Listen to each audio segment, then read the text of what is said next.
Ang pangingisda ay isa sa pinakaunang paraan ng pamumuhay ng mga mamamayan saan mang bahagi ng mundo. Isa rin ito sa pinakamarangal at pinagpalang hanapbuhay na nababanggit mismo sa Biblia noong panahon na ang ating Panginoong Hesukristo ay nabubuhay pa sa mundong ito bilang isang ordinaryong karpintero. Sa katunayan, 4 sa 12 naging disipulo ng ating Panginoong Hesus ay dating mga mangingisda, sina Saint Peter, Saint James, Saint John at Saint Andrew. Isa rin ito sa pinakapopular na trabaho ng mas nakararaming tao saan mang dako ng daigdig. Sa katunayan, mas marami ang mangingisda kaysa magsasaka o karpintero o nagtitinda at iba pang marangal na hanapbuhay.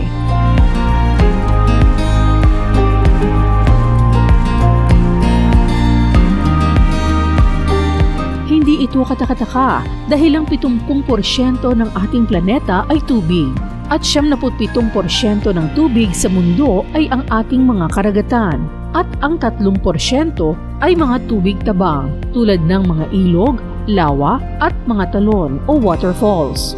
Sa industriya ng pangingisda sa buong Pilipinas, isa ang Palawan sa pinakamalaking pinanggagalingan ng mga isda.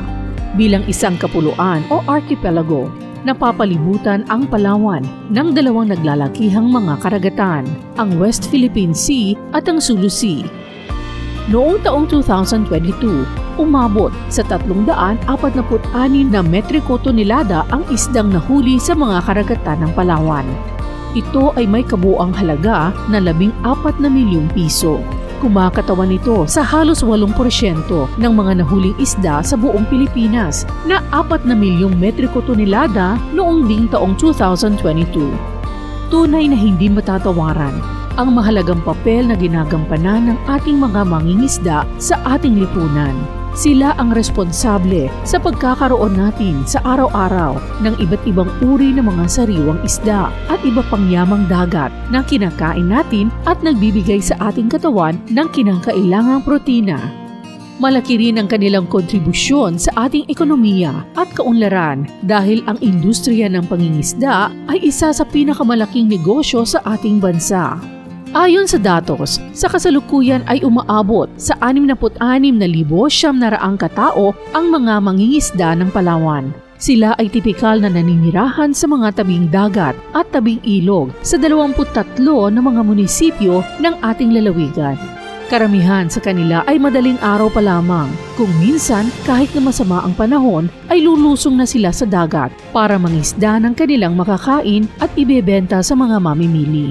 Gamit ang kanilang bangkang desagwan o demakina, dala-dala ang kawil, fishing net o pana, buong tapang at sipag nilang susuungin ang iba't ibang bahagi ng ating mga karagatan. Ang ilan naman ay bahagi ng mga kumpanya ng pangisdaan na lumalaot sa mas malalim na bahagi ng ating mga karagatan at kadalasan ay inaabot ng linggo ang kanilang paglaot bago sila bumalik sa kanilang pinanggalingan. Sa akin, di ko kiniya yung ako isang mangingisda.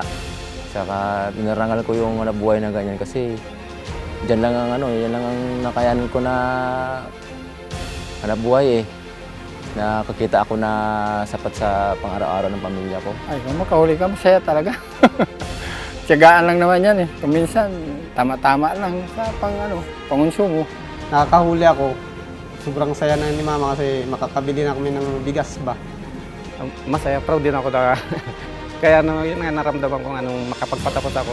Kasi kumbaga sa sa nag-aaral, itong course na natapos ko lang yun. Kasi yun lang ang sasabi ko sa mga anak ko. Hindi ako naparal ng mga magulang ko dahil sa mahirap kami. Pagsikapan nyo. Ganyan ang tipikal at karamihan sa mga mangingisdang Palawenyo, marangal, masipag, makadiyos at makakalikasan.